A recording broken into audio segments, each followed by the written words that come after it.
Hello and welcome back to our playthrough of Gloomhaven 2nd Edition. I'm Emerging Boat, and today we have a number of things we're going to be getting into before we get into our scenario. We're going to be doing Scenario 6, Decaying Crypt today.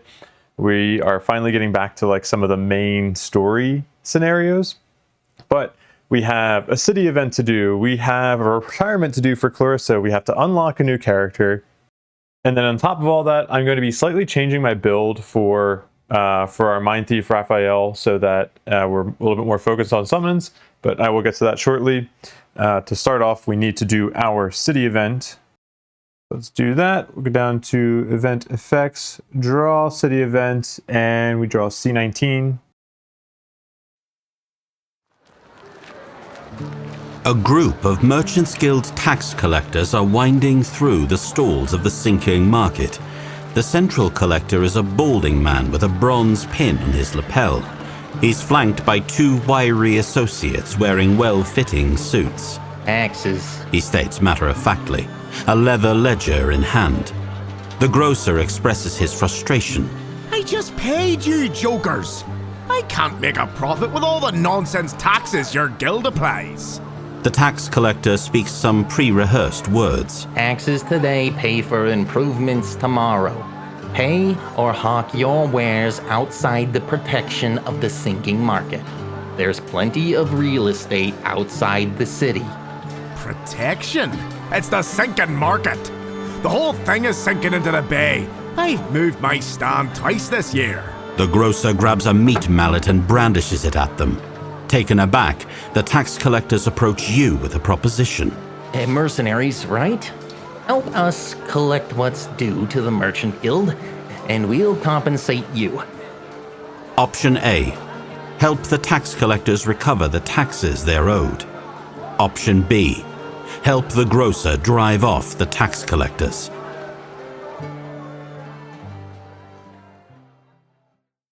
Well, I feel like we're probably going to ruin our relationship a bit with the Merchants Guild if we go with option B, but fuck these guys. This is abuse. This is too much. We're going to help them drive off the tax collectors. If we have intimidating, which, let me double check, I think we do. Yes, Satha has intimidating. You step up to show this group of shakedown artists just how little their protection really means. You grab the central collector by his collar and stare straight into his eyes. He stammers an apology and assures you the error must be in his ledger. I'll fix it. I'll fix it immediately. Stand operator looks delighted. Lose one Merchant Guild reputation, and then each character starts the next scenario with Ward. All right, that's great. So we will take those things. All right, I think everything should be applied correctly now.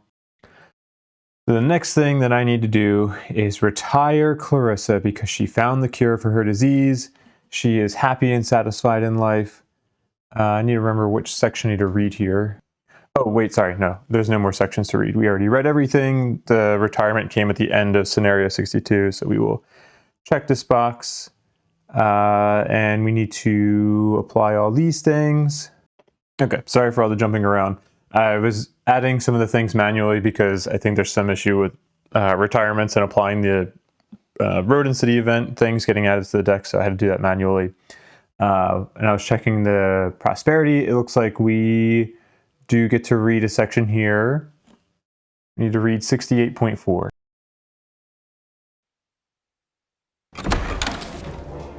You open the door to a small auxiliary library in the university and find a small bearded man sitting behind a desk. He looks from you to the sword you are carrying and back again. A look of confusion on his face is soon banished by a shrug of acceptance. I guess it wasn't a dream after all, He says, standing from the desk. A ghostly woman appeared to me last night, saying some mercenaries would come by with an ancient sword. I suppose it could have been an Aster, but that's even more unlikely than a ghostly apparition. Never mind. Come, bring it here. The man motions you forward, and you notice he wears a scholar's robe much too big for him, his hand swallowed up by the sleeves as his arms wave about. You move forward and place the sword on the desk, where the man looks over it intently. The name's Dominic, by the way. Dominic Scrim. I've been relegated to this obscure corner of the city to watch over the town's records. But the location has been convenient for research into the complicated history of Gloomhaven. But enough about me. He turns from his desk and rushes over to a cabinet against the back wall, nearly tripping over his robes in the process. He begins rummaging around in the dark. Those markings are very interesting indeed. I have something in here that features the same symbols. I've been puzzling over it for ages. Through the cacophony of his search, Dominic continues to talk. This box I've got was found in the mouth of antiquity, the birthplace of human civilization, so they say. You see, the first recorded history we have talks about how humans used to live underground in the dark, deep in this cave, the mouth. And it wasn't until they emerged from the cave and started building out in the open that a written language was developed to preserve their knowledge. The legend goes... I found it! The lecture abruptly stops as Dominic pulls a small box out of the cabinet, along with a worn scroll. He rushes over and slaps them both down on the table. These were found together. Supposedly the scroll holds the instructions for opening the box, but I can't puzzle them out.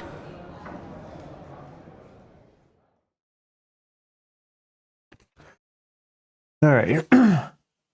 So I think some of the text is a little bit different from when they read it versus what's in the book now. But we unlock the puzzle book now. The puzzle book is an extra thing that is not required for completing the game. You can actually cut over to it here. But completing it does unlock something. But I'll avoid saying anything else because I'm looking at the instructions and it doesn't really talk about what you're supposed to like the result of this. So I have completed. Let's see. I don't think I actually did the puzzle book in the first Gloomhaven game, or I didn't finish it because it was like extremely hard. When I was playing Gloomhaven 2nd Edition before, I got a decent amount of the way into the puzzle book. Skimming through. Yeah, I got. Looks like up through the puzzle on page 11, maybe? Yeah, that looks like about where I got. So I'm not sure. I'm not sure exactly how I want to handle this. Like, I will probably, like, maybe in each video or maybe throughout, like, videos, I'll just kind of, like, intersperse me showing, like, solutions to the puzzles and maybe talking a bit about how I did them. But for now, we're going to just put this away and we'll come back to it later. Let's go back to Secretariat, continue, okay. Oh, we could have also had Clarissa donate to the Sanctuary one last time before she retired, so we will go ahead and mark that. Now for one of the other exciting things we get to do, we get to create a new character, and I'm going to be using the class that we just unlocked. Let's see, add character, and that is the Sawbones class. Dun, dun, dun. So here we have the Sawbones. I have the miniature all painted up as well. Let's see if that is it looking, is that kind of blurry? No, it looks pretty good. Yeah, I was actually pleasantly surprised at how good the paint job for this came out. I wasn't sure if the blood was going to come out on that blade very well, but yeah, I like it. The Sawbones class is not one that I have a lot of experience with. If you take a quick look at the back before looking at the specific mechanics, we can see that it is mostly a melee and support class. It does have a good amount of mobility and can do some defense and control, but it is very heavily focused on melee and support. There are a couple of unique mechanics with the Sawbones. Those are the prescriptions and the medical packs. So prescriptions are the second one it actually calls out here, but it's the first one that I'm going to talk about. Here's an example of a prescription. A prescription is basically a I assume they're all non-loss, I'm not sure about that. But they're non-loss cards that are persistent abilities that you can give to an adjacent character ally.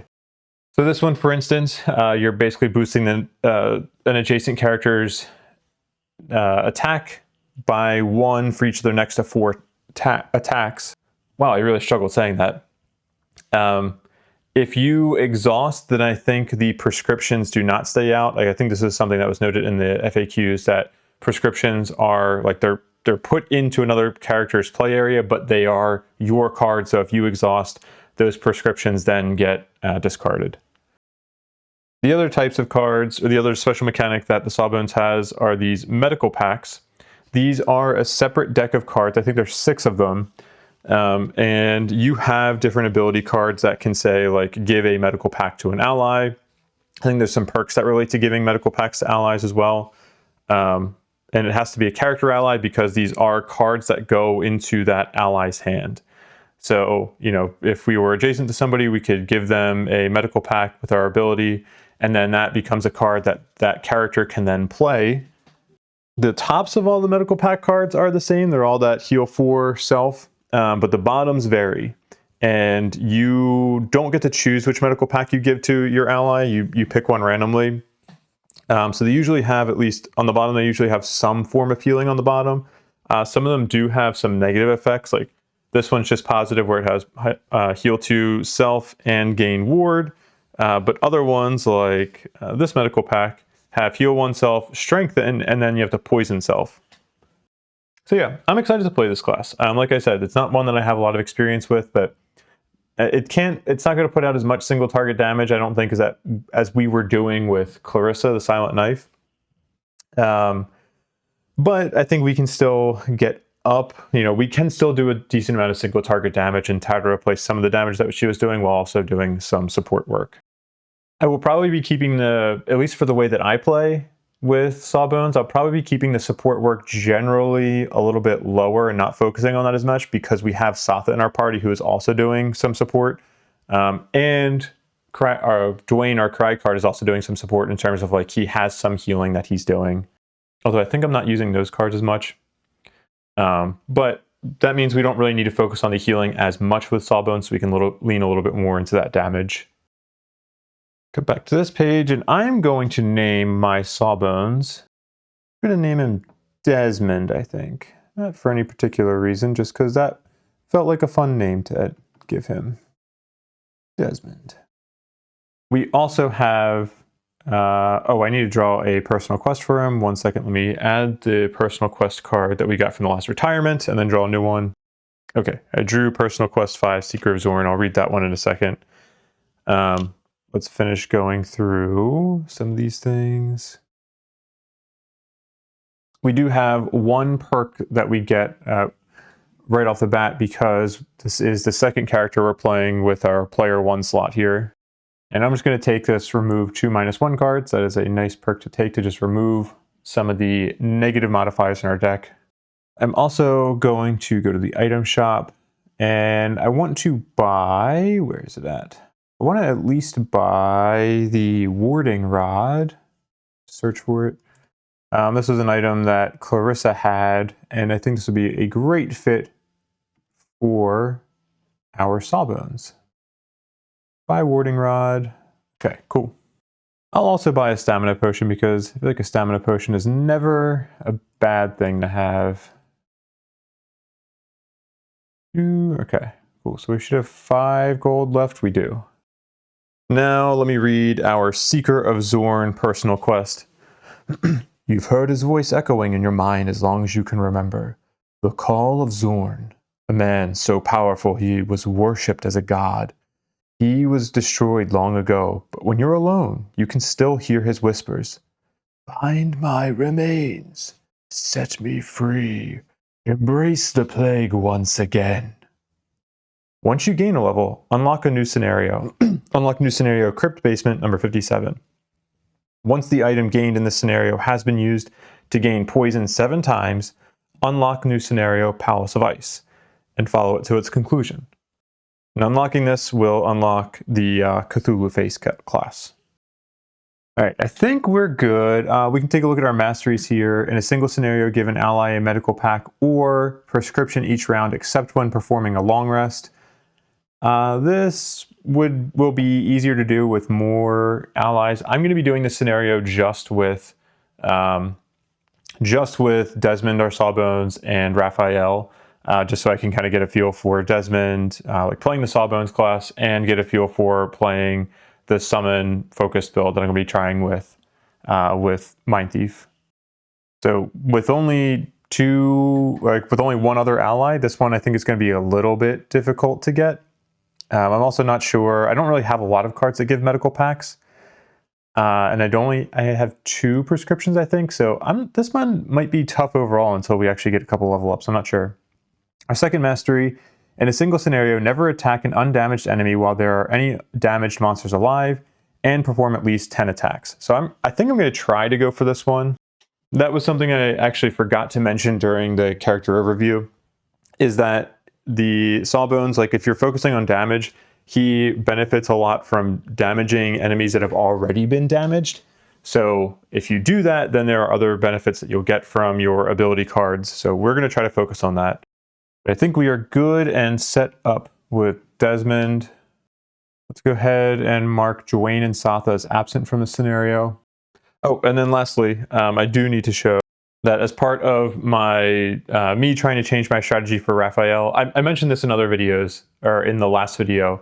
I am going to be changing up Raphael so that I really want to test the summon build, or summon strategy, what did I call it?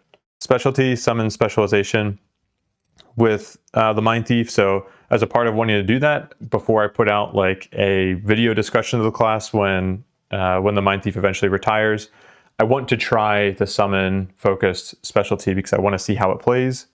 So because of that, I am going to respec one card choice. I'm not going to do, like, there is the whole rules in the book for like how you can do respecking, and it's going to cost some gold. I'm not doing this to try to like cheese the system in any way, so I'm not going to pay that penalty. I'm just going to do like the one thing I want to change. So I'm only going to do one card choice here.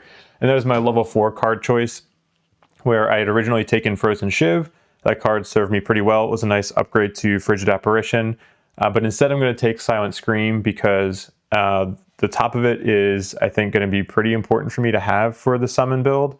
I could get away with not having it, considering I have Sawbones now. If I want to have Sawbones focus on healing, I could do that. But I think not having Sawbones, I think this would be a very important card. So I want to try playing with this to see how it plays into that whole summon specialty anyway. I'm going to continue like kind of quote unquote minoring in this controlling of enemies, because one of the downsides with the summon focus specialty for the Mindthief is that we're not really going to have a lot of great ways of dealing with retaliate other than trying to do those control attacks. So there may be scenarios where like I cannot focus, or I cannot get my summons out at some point, and maybe I focus on getting them out later. So that way I can clear out some of those high retaliate enemies. And in order to do that, the control abilities are really, really good with that, because retaliate is just like extra damage for us. So yeah, I'm replacing Frozen Shiv, I'm respecting that and taking Silent Scream instead. You'll see some of my other card choices during the Mercenary loadout. You can see some of the differences I'm going to be making, because there will be a pretty significant difference in the cards that I'm taking with me and the, what's it called? Augment that I'm prioritizing playing. All right, without further ado, let's get to our scenario. We are going to be doing scenario number 6, the Decaying Crypt. That is just north of Gloomhaven here. So we're going to draw a road event. Events, draw road event. We have road event number 1.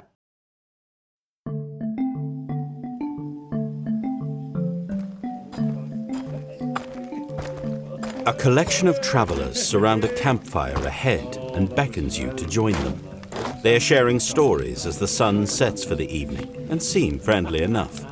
A Valrath passes a flagon of sweet meek seed wine around the circle as he tells of his adventures along the southern coast.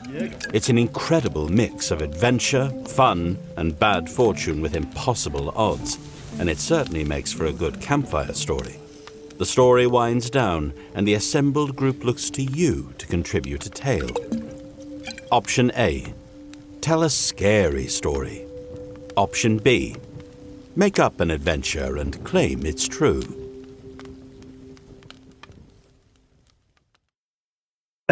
There's something about the phrasing of option B that's just kind of silly to be like, option A, tell a scary story. Option B, make shit up. And then say it's true. Like, just, I'm going to go with that one. Option B, making up an adventure and claim it's true. Oh, there's a lot of text here. Okay, educated and persuasive. It's saying we don't have it. Let me check our things. No, Desmond is both educated and persuasive. No, we can do this one. Wait, what the heck? Okay. You spin a tale of fantastic adventure, recapping the travels of a group similar to your own. You sprinkle in true facts from the region and smart anecdotes that paint the tale with an air of realism so strong it surely must be true. The mouths hanging open at the shocking conclusion are better than any applause.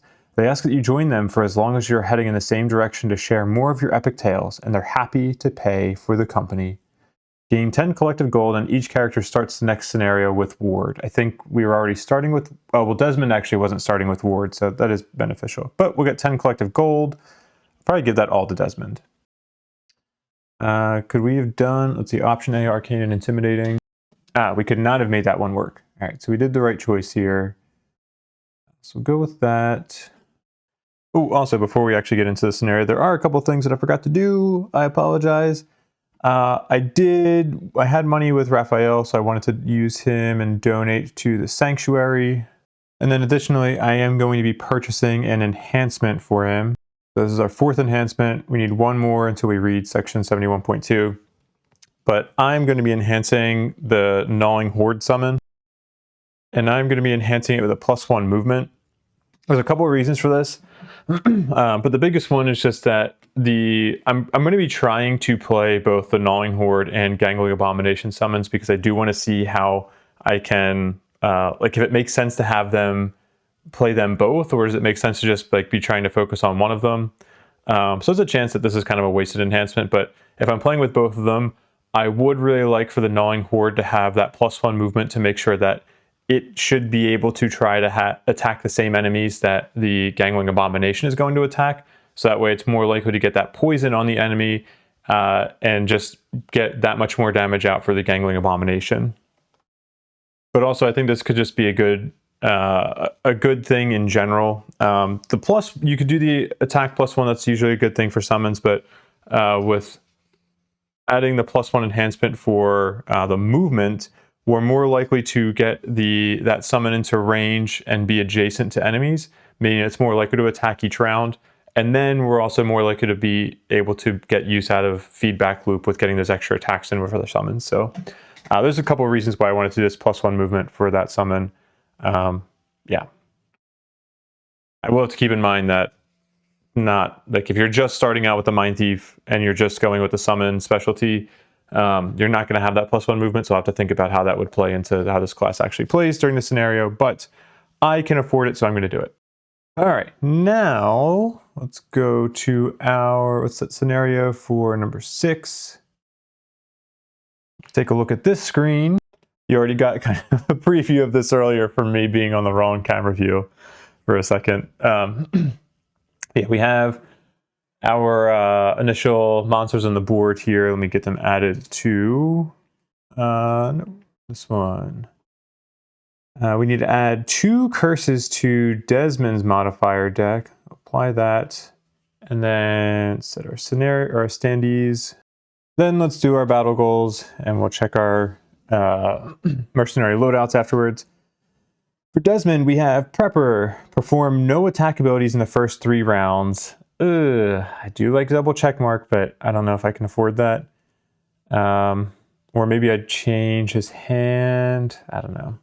Sadist, kill 5 or more enemies. And Dynamo, kill an enemy with an attack that would have caused at least 4 more points of damage than necessary. Not really a big fan of any of these. All right, let's try Prepper. Could really screw me, but I really want those 2 check marks. And then for Raphael, we have Cleaner. Collect 3 or more loot tokens in the same turn. Streamliner, have 5 or more total cards in your hand and discard pile at the end of the scenario. And Slowpoke, move no more than 2 hexes on each turn. I'll go with Cleaner. If I don't get it, it's not a big deal. But I do have that loot too that I might be using at the end of the scenario. Take a look at our mercenary loadouts and then we'll be on our way.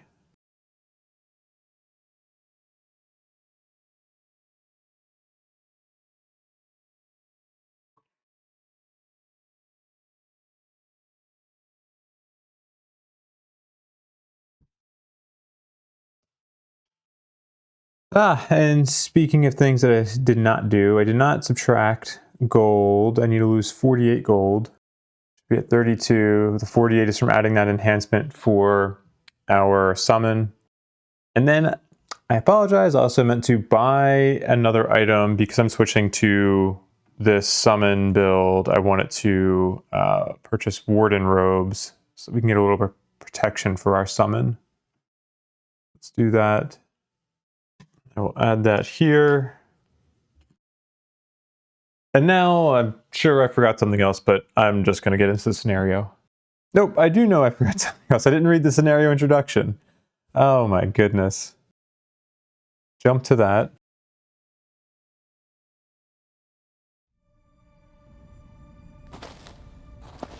You meet the Savas Nilba in a shallow cave concealed before Gloomhaven's eastern wall.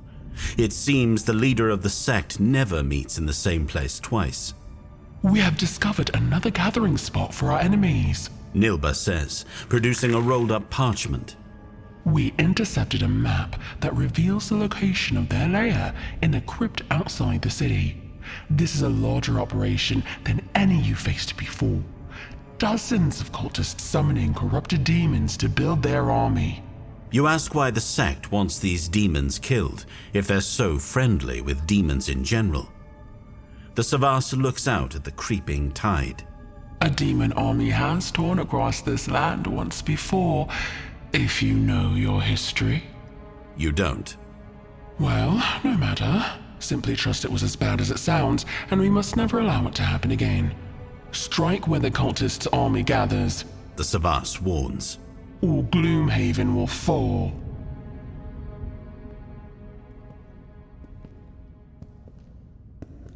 The next day, you grab supplies and ride out to another crumbling crypt. You creep down the stairs, your eyes watering with the stench of death. Nilba told you to expect gloom cultists and corrupted demons, but as you move down the stairs, you realize why the place reeks of rotting flesh. The shapes lurking in the darkness aren't black-robed cultists after all, but undead horrors that stumble toward you, reaching out with bony claws. And judging by the shuffling and scraping you hear from around the corner, plenty more are on their way.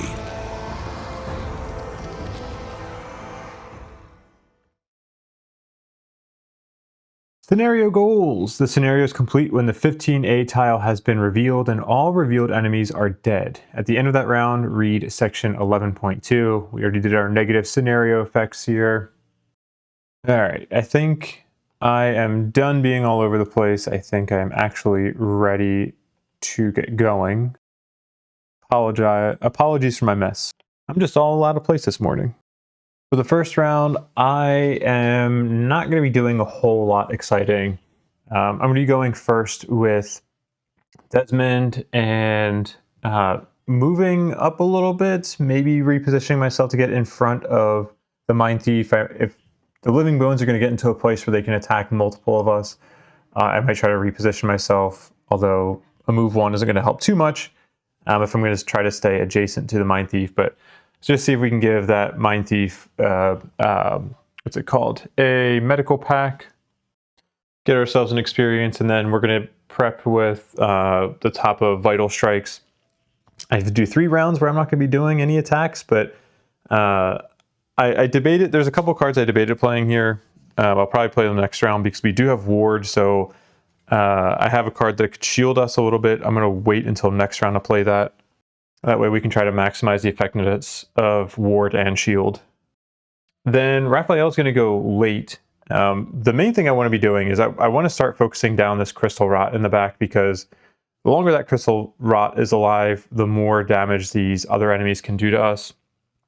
So we will use the bottom of Gnawing Abomination to move up and get adjacent to that Crystal Rot, and then get our summon. Probably put the summon back here, but we're going to be able to use the bottom of, or not the bottom, the magma waders to be able to give us that extra movement we need to get up there and get a hazardous terrain down that could help us.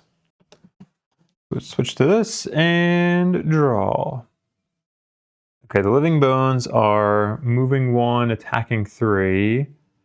Okay, so no damage will be done from them. Crystal Rot is doing an attack 4 at range 3. That's pretty beefy. And then the living corpse is going last. I don't think we will have the earth element around, so it will not do an attack. It will just move and suffer 1 damage. All right, great. Let's put this living bones here, and then this living bones is going to move here. They can't attack. The heal does nothing. They move on. Crystal Rot is going to do an attack 4 on Desmond. Draw a modifier. That's -1, 3. That gets rounded or halved and rounded down to 1. Okay. And we infuse dark. And move along. Then Desmond's up. We'll start off with the top of Vital Strikes. We're going to get that card out into our persistent area. We'll gain 2 experience from doing that. And then we will do the bottom of Hand of the Surgeon. Let's move 1 here. Then we will give a medical pack to Raphael. I put the medical packs just down here in this little slot of my holder. So just go ahead and draw 1 of those. Okay, so this is the one that has heal 3 and regenerate on the bottom. That goes into Raphael's hand. And we get another experience with Desmond. And that ends his turn. Next up is Raphael. We are going to use the bottom of Magma Waders. Oh my, why do I keep saying the bottom of Magma Waders? We're going to use our Magma Waders while we're using the bottom of Dangling Abomination. And we're going to go 1, 2, 3 right there. We'll also get to put a hazardous terrain down here. I am perfectly out of sight of that camera, aren't I? A little move there. Yeah. Then we'll get to do an attack 2. I'm going to use Poison Dagger to make this an attack 2 poison. Attack 2 poison, -1, so it's just 1 damage and just 1 damage and poison.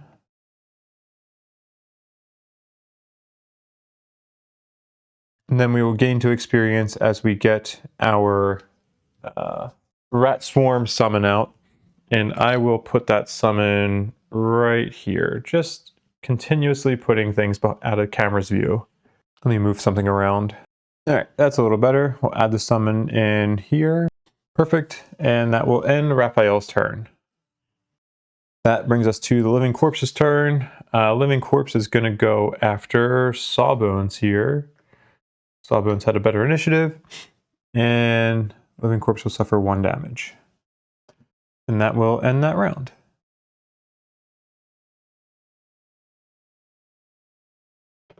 Round 2, we're once again going to go first with Desmond. This time, Desmond is going to be playing a prescription on Raphael to boost Raphael's attack. We're also going to get a little defensive as well because we're going to have shield 1 because we are playing a prescription this round.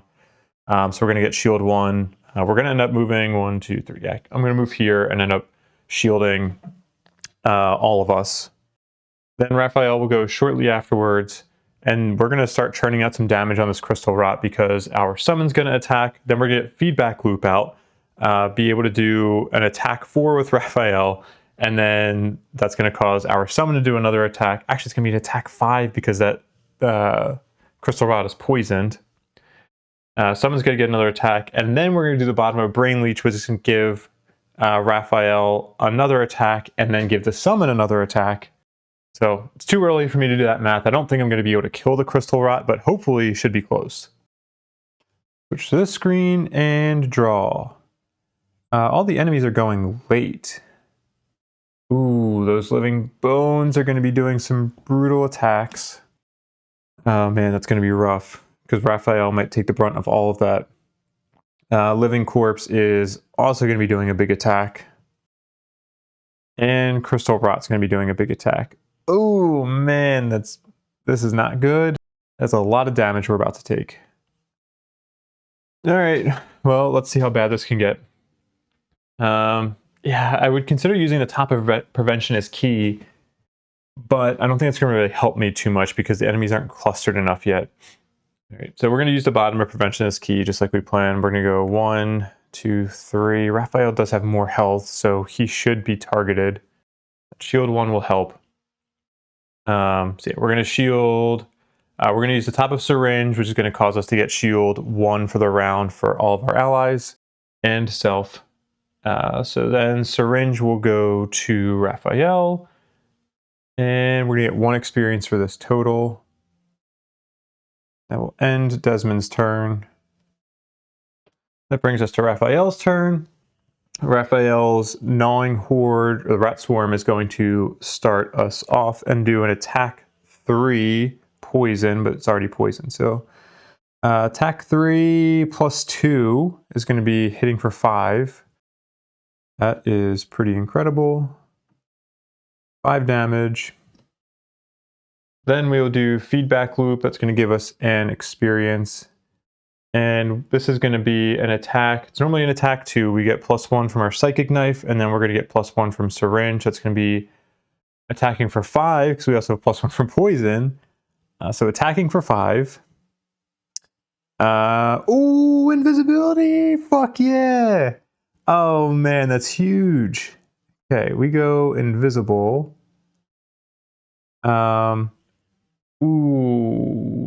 Too late. I kind of meant to use the warding rod to get ward back on Sawbones. I'm going to do it. I was thinking about doing it, and I just didn't talk about it. But I'm going to use warding rod. It's a little cheating because I know that I have the invisibility now with what's his name, Raphael. But I will desperately need this. So Desmond gets it, and the rat swarm will get it as well. This item is now used. And then that ends up being 6 damage, and we go invisible with Raphael. Oh, nice, it applied. Okay, so 6 damage to this crystal rot. And then the rat swarm will get to attack as well. It's going to attack for 3. Null. All right, that's unfortunate. I will not have the rat swarm move. So that ends feedback loop. And then we will do the bottom of Brain Leech, which will be an attack 3 from syringe and the poison. So attack 3 on the crystal rot. Ooh, okay, that's going to be 6 damage. I guess the attack from our feedback loop isn't going to matter. That's okay. Crystal rot is dead, which is going to make these attacks a lot less brutal. And Mindthief is now strengthened. Oh, you know what? Let me correct some things really quickly. Okay, I wasn't sure if I assigned damage correctly, so I think we're good now. That will end Raphael's turn. Then the living bones are up. Number 5 is going to start. It'll go here to attack the rat swarm, since Raphael's invisible. So there's going to be an attack 3 twice. So attack 3. Ooh, okay. Nice that the ward is here now. So that would normally be 6. It gets halved to 3. Oh wait, it's 6 reduced by 1 from the shield to 5, and then it goes down to 2. Okay, so that's at 2. And then the next attack 3 plus 0. That would be 3 damage, but it's 2 damage. I'm going to use Warden's Robe to get another shield 2, so that's going to be no damage.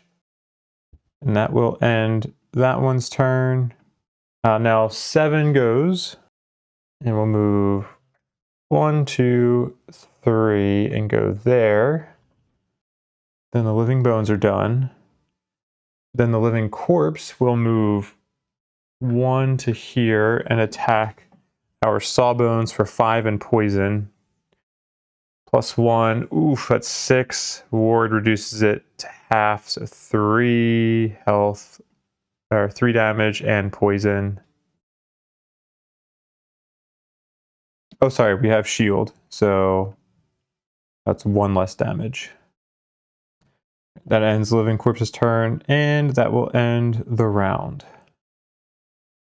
With round 3, we have our last round where Desmond cannot be attacking. We're going to start off with Raphael. We're not getting the best use of the invisibility. I mean, that invisibility was great for last round, so actually, I take that back. I think just having that for last round was amazing. I don't need to initiative weave here. I need to kill as many enemies as quickly as possible. So we're going to use the bottom of Silent Scream to have this living corpse do an attack on that living bones. And then we're going to do the top of Hidden in the Shadows. And I think we'll be able to kill this living bones if we do the top of Hidden in the Shadows on it after it's already been poisoned by the living corpse. We have feedback loop out. So of course, this, like our buddy down here, the rat swarm, is going to be doing some attacks on this living bones. And then right after Raphael goes, we're going to have Desmond go. And we're going to skip this first attack ability, that attack 2, and we're just going to do the grant an adjacent ally the attack 3. And so that way we'll have, I want to make sure I focus down on killing this living bone. So we may just do all the attacks on this living bones because we'll grant that attack to Raphael, and then Raphael will have feedback loop active. And so then the rat swarm can go again and attack that living bones. Maybe I get an attack off on living corpse, but I think I'll probably just be doing all the damage to the bones. Depending on what the living corpse is doing, I may choose to not go invisible with Hidden in the Shadows because I might want Raphael to just take that attack, but we'll see. We'll see. And go to this screen and draw. Living bones are going first. That shield is going to be annoying. Okay. The healing doesn't matter. All right, the shield isn't terrible. So let me just close that. I don't think I want this appearing. Okay, rat swarm goes. It's going to do an attack 2 poison on that living bones. +0, and the enemy can move 1. I don't think I want that enemy to move at all, so no damage, but it is poisoned. That's 5, yeah. Then Raphael will use the bottom of Silent Scream, and we're going to control that living corpse and have it do, it's normally an attack 4, so it'll be an attack -1 of 3, attack 3 and poison. That's 4 in poison, which is going to be 2 damage and poison to number 7. Poison. Maybe I should have had the living bones attack that living corpse, because maybe if I focused all my attacks on that corpse, I could kill it. But at this point, I'm just going to stick with my original plan. I'm going to do the top of Hidden in the Shadows on living bone 7. So it's going to be an attack for 5 from syringe, 6 from the poison. So 6 at advantage. Okay, we just drew a +1 and a +2. So we'll take that +2. That brings it up to an attack 8, -2 from the shield. It's going to be 6 damage, so we do kill that living bone still. Dead. Drop some money. And then our little summon is going to do an attack 3 on the other living bones. Double rolling invisibility. So the summon is now invisible. Oh, did I want to gain the invisibility with Raphael? No, because I think I wanted to take the attack from the living corpse, so I'm not going to gain the invisibility from Hidden in the Shadows. And then we drew a negative modifier for this, so no damage to that living bones. And that will end Raphael's turn. Oh, we did infuse ice, though. For Desmond, we're going to use the bottom of Vaccine. We'll get an experience. And we will give him that prescription to Raphael. Then for Teamwork, we're going to skip the attack 2, and then we're going to grant the attack 3 to Raphael. So it's going to be an attack 5 on this living bones. Make sure we pull up the right modifier deck. That's +1, so that's 6. -2 from the shield is 4 damage. Then the rat swarm does an attack 3 because of feedback loop. +2. So that's 5 minus 2. Nice! That is just enough damage to kill that living bones. All right. Turning through them. Man, the summon build is strong. The summon build is going to be stronger, I think, in like fewer character parties than it is in higher character parties, just because less likely for the summon to get attacked and killed. But overall, pretty good so far. Desmond's turn is done. Also, we used up the last charge of syringe here. All right. Now the living corpse goes, and it's going to do an attack for poison on Raphael. -2, so that is going to be attack 2 and poison. 2 damage and poison, which gets halved to 1. And then on the next 3 negative conditions an enemy apply to you, prevent the condition so we don't get poisoned. Great. That will end the living corpse's turn and end the round. We can go ahead and mark this as complete. And then for round 4, we're going to go first with Raphael. We're going to be doing some damage to the living corpse. We're going to have it walk through this hazardous terrain. And then, we'll just be doing some melee attack with ourselves and the summon. And then we will go with Desmond and probably do an attack on this corpse and stun it, and then also maybe move on to this money because I do want to get some money for Desmond. Go to this screen and draw. All right, the summon is up first, and we'll go 1, 2 here behind the corpse, and that corpse cannot be poisoned. I'm going to start remembering that. And it's going to do an attack 2. +0, so that's just 2 damage. And then we will go with Raphael. We're going to consume this ice as we do the bottom of Submissive Affliction. We're going to have this corpse go into the hazardous terrain and then walk out. And then we will get that corpse to suffer an additional 2 damage, so that's 5 damage total, and we get an experience. Boom. And then we are going to do the top of Hostile Takeover, although I'm just going to do a basic attack 2 on that so we can actually take advantage of Feedback Loop. So we're going to do a basic attack 2, -2, so that is no damage, but then Feedback Loop kicks in. We'll get to do an attack 2 with the Rat Swarm. It's a rolling +1 and a +1, so that's going to be 4 damage. Okay. Actually, maybe I shouldn't have killed it. That's too late.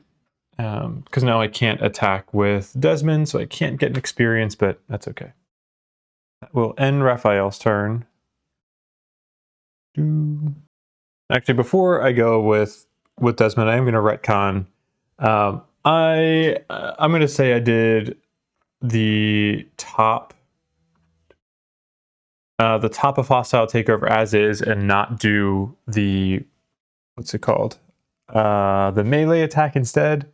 Because the reason I really wanted to get an attack in with Desmond was so that I can start getting attacks towards his mastery, because we already had to sacrifice basically attacks during those first 3 rounds. So it's important to me to get that attack in. I will have done the attack 2 from Hostile Takeover at disadvantage. So that would have been... Let's go back to Raphael. We would not have drawn this. Let's just put this... How can I move this back? Oh, edit. Come on, let me cheat. Okay, so we put that back in there, and then let's do... oh, okay. There we go. I shuffled all these cards. I take the -2. There's no damage. This living corpse should be back up. All right, give me a second. I'm just going to fix this. Okay, there we go. It should be fixed. I did shuffle the upcoming cards. I didn't realize we could do that. So I did still shuffle the upcoming cards with Raphael. But we are in a better state. A small retcon, definitely helping me, but I don't think it's like game breaking. It's just I would like to be able to get this attack in with Desmond. So I'm going to put that up to 1 now. And we are going to do the top of what's the name of this? Prep for surgery. This is going to be an attack 2. We get a +1 from Vital Strike, so it's going to be attack 3 and stun. And we will gain an experience. How have I only gotten 2 experience with Raphael? It should be 3. Okay. It's going to be attack 3 stun. Draw our modifier. 4 and stun. Okay, the stun doesn't matter. Do 4 damage. Now that is dead. Put that here. Then we'll do a move 2 onto these money tokens. Loot those. Boom. 2 money tokens acquired. That will end Desmond's turn. And that will end the round.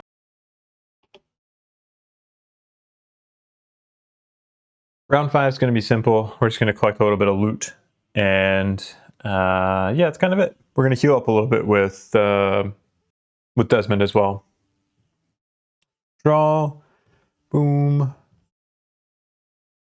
Start with Desmond. We're going to do... oh, these are backwards. We're going to do the bottom of beneficial or battlefield medicine and go 1, 2 and collect this loot. Okay.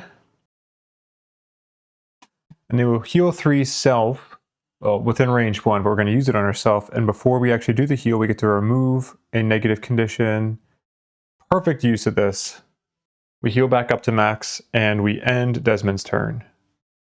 For Raphael, I could move the summon towards me, but I'm going to skip doing that. I am just going to move onto this loot and then heal myself for 4, which is really just going to be healing for 1. Get a loot. And that ends Raphael's turn. And then that ends the round. For round 6, I'm just going to long rest with both of them. Let's go ahead and draw. And Desmond's up first. Let's just go ahead and reset all these things here, and then I'll pick the cards in a second. I am going to have Desmond dismiss vaccine. I think it's technically Desmond's decision of when to dismiss this. So he will dismiss it so he can get this card back as part of his rest. And Raphael is going to dismiss feedback loop so he can get that back. For Desmond, I'm going to lose battlefield medicine. The disarm at the top is super powerful, but if I want to get this mastery, I need to start focusing on attacks during top action. So I'm going to lose this since it's not an attack on a top action, and I don't think I'll need crazy mobility. For Raphael, I'm going to lose Perverse Edge. I always hate losing this card because I do love that stun on the bottom, but this is now the point where I'm like with Silent Knife, I'm like, I don't want to lose any of these cards. But there's some very critical cards that I don't want to lose. Like I cannot lose Gangling Abomination, and I really don't think I can lose Silent Scream yet. Also, for the last round, I'm going to say that I did not gain this money token. I think I'd rather be closer to the door here. I think that's going to be more beneficial, so we're going to have that there. Then that should end our round. For round 7, we are going to start with Sawbones, Desmond, and we're going to move into that doorway. Then we're going to be giving Raphael Syringe so that he can get some extra attacks, and that will allow us to get Shield 1 on ourselves, and it would technically give Raphael Shield 1 as well, but that won't matter. I always have to remember the difference between like the aura abilities and the granting ones, where this is a grant, so it's only adjacent at the time of the action being used. Raphael's going to go late and get Gangling Abomination out, our tankier and hopefully much more damage dealing summon, so that we can start churning through some of this damage. And Scurry we're just going to be using as a basic move 2 on the bottom. Here and draw. Desmond is up first. We're going to do the move 3. 1, 2, 3, just enough to get into the doorway. Usually you want to have more movement than that. I could get a little screwed sitting in this doorway. Let's hope not. We also reveal everything in the room. We got a few enemies in here, but we do have some living spirits back there that have some shield on them, and then living corpses as well. There's going to be an elite one, so that's going to be a little bit harder to deal with. Hopefully not too bad. Get a little aerial view from our Skycam. I think as is, we're actually not going to be getting attacked at all this round. So the shield's a little unnecessary, but, you know, we planned for the worst. Our movement's done from the bottom of prevention is key. I'm not going to bother with that temporary shield stuff because it shouldn't matter. And then we're going to use the top of syringe as a prescription on Raphael. We're going to get an experience, and then we will end Desmond's turn. The living corpses are up next. The elite will move 2, 1, 2. Then the normal will move 2 as well, 1, 2. And then the living corpses are done. The living spirit is up now. It'll be going 1, 2, and then 3 will go here. And they cannot reach within range 4, so they're done. Then the summon is up, and we'll go 1, 2, 3, focusing on that elite. Then it will do an attack 2. Null. Okay, no damage. I'm gonna have a little bit of a change of plan here. I don't think I want to get that summon out yet because of how cramped it's going to be here, and there could be a lot of damage being done to the summons. So let's use the bottom of Gangling Abomination to do a move 2, 1, 2, and get there. And then we're going to do an attack 2, which should actually be an attack 3 from Syringe. We're going to use the first charge of that. And this is going to be on the elite. Plus 0, so it's just 3 damage. And I'm targeting the elite just because the summon is going to be focusing on that, so I want to see if we can get that one down. Then I'm going to use the top of Scurry, and we're going to move 1, 2, 3, and we're going to be doing an attack 3. Plus 1. We don't have any negative conditions on that target, so it's just going to be an attack of 4. 4 damage. And that will end Raphael's turn. Then that will end the round. I am going to retcon something. I'm sorry, I'm doing a lot of retconning this scenario, but I'm still getting the hang of some of these things for the Sawbones and all this stuff. I'm going to have the first attack with Mindthief. I'm going to have done on the living corpse. The normal living corpse. That way it would be damaged, and that way it's not only the elite living corpse that is damaged, and that's important for my mastery for Sawbones. So that would be 2 health back to the elite, 2 health away from the normal. For round 8, I'm going to take a little bit of a risk. I think there's a chance that I can kill this elite and do some damage to the normal living corpse. The risk is that I'm probably going to be taking a decent amount of damage this round because I'm forgoing like some... I could be trying to stun maybe that living corpse 3 or the elite living corpse or something. I think if I can kill that elite living corpse, then it'll be worth it. But Sawbones is going to move up here. And then we're going to do the top of vaccine so we can get an attack 3. Actually, it's going to be an attack 4 on both of these enemies. That's crazy. That's a non-loss attack 8, basically. Holy shit. And that, of course, will give us 2 attacks that will count towards our mastery. Then Raphael will go and do the top of feedback loop so we can get that out and get some damage off on the living corpse. And then we're going to be having our rat swarm attack the living corpse as well. And then we're going to be doing the bottom of brain leech to get some more attacks off. Okay, let's draw. We have living spirits, move 2, attack 2 at range 3. Okay, not bad. The model will be annoying, but not terrible. Maybe we'll expect to see some of the... Because I think those attacks are going to end up going to the Sawbones. The Sawbones will probably be seeing those, like, some of those curses come out that he had to start the deck, or start the scenario with, after he gets muddled. Then living corpse, no earth is infused, so great, the living corpses are not doing anything. That's awesome. All right, Desmond will start and use the bottom of first aid and just pop on over here. Then we'll do the top of vaccine. We're going to be doing attack 4. Who do I want to attack first? Let's hit the elite first. We're going to do an attack 4 And we're going to end up gaining experience from this. Attack 4 on the elite. +1! Alright, that's 5 damage to the elite. Brings it down to 9 health. And then we're going to be doing another attack 4 because the elite was already damaged. This is going to be on the Living Corpse 3. -1, so that's going to be 3 damage to that corpse. Okay, and then we will increase our counter here. We've done 3 attacks against damaged enemies so far. And that will end Desmond's turn. Next up is Raphael. The Rat Swarm is going to start and do an attack 2. Ooh, nice. Rat Swarm is going invisible. And it gets +1, so that is 3 damage to this corpse. Then we will do the top of feedback loop, so we're going to get an attack. This is going to be an attack 4. Yes, attack 4 on that elite living corpse, +0, so that's 4 damage. And then our Rat Swarm will get to do an attack 2. +2, so that's 4 damage. Nice. So this living corpse is dead. Replace it with a money token.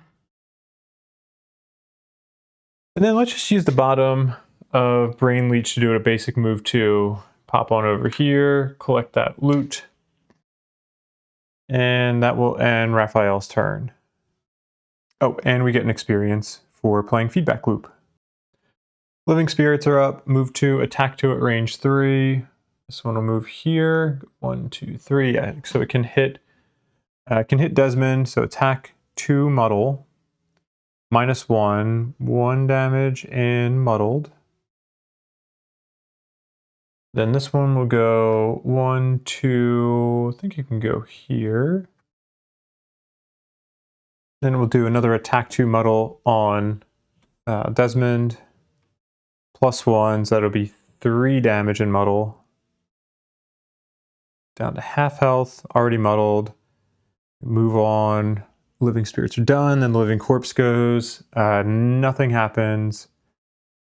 Go to the next round, please. For round 9, we're going to go early with both our characters. Oops, didn't mean to draw that. Well, I can't change my selection now. Don't know why I hit that, but technically I've seen stuff that happens. So we're locked in here. I'm going to go early with Sawbones and Raphael because I want to try to kill both. I want to see if I can kill the living corpse and kill one of the living spirits. It's a little, that's asking a lot, but I think we can do it. We're going to use the top of teamwork as the main thing we care about. I'm mostly just using curative mixture for the initiative. But teamwork, we're going to do an attack 2 on that living corpse. It's going to be a disadvantage. We might be seeing our, like a curse come up or something like that. I'm just paranoid about those coming out anytime I have disadvantage. But then after that, we would grant Raphael an attack 3, which will actually be an attack 4. So if we don't draw a curse with Desmond, then hopefully we can kill that living corpse.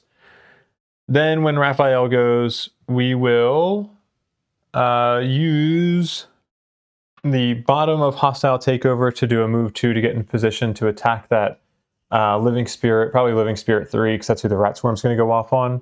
And then we'll use the top of hidden in the shadows. I may not even, if I kill the living spirit, I may not go invisible. I just kind of want to use it for the attack with advantage. Okay, let's draw and actually reveal the cards for real this time. Living corpses, moving 2, attacking 4. Hopefully that won't matter. Then, okay, we do not want ice to be infused for these living spirits, but I don't think it will be. So Desmond will start off, do an attack 3, because this is against a damaged enemy. Attack 3 at disadvantage, +0 or +1, so we'll take the +0. That's going to be 3 damage to that living corpse. Great. Then we will grant Raphael the attack 3. Syringe is going to make it an attack 4. Just realizing I'm not really taking full advantage of this because of feedback loop, but that's okay. I've retconned enough. This is going to be an attack 4, right? Yes, attack 4. This is with Raphael's deck. -1, 3 damage. Darn it. Shoot, that's a little unfortunate. Syringe is used up, so that goes into discard. Shoot. This is not... things are working out a little bit worse than I expected. Because I wasn't thinking fully ahead here. I'm a little worried about losing my summon. But we have Warden's Robe still, so maybe I'll be okay. Anyway, all right. I'm not going to do any movement with the Sawbones. I don't want to risk having to lose a card there. So we'll just end Desmond's turn. Raphael's up next, which means the Rat Swarm will start and do a move 2 to go there and do attack 2 on that living corpse.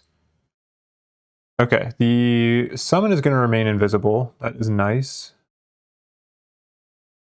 Okay, and that's going to be an attack 3, which will kill this living corpse. Drop a money token. Then Raphael will go do the bottom of Hostile Takeover as a basic move 2. Go there, loot that, get a money, and we're going to do an attack 4 at advantage. Yeah, I would need a +2 to be able to kill this. Kind of forgot about using the last charge of that +1 attack. I was kind of thinking I would have it for this, but I wasn't really thinking ahead.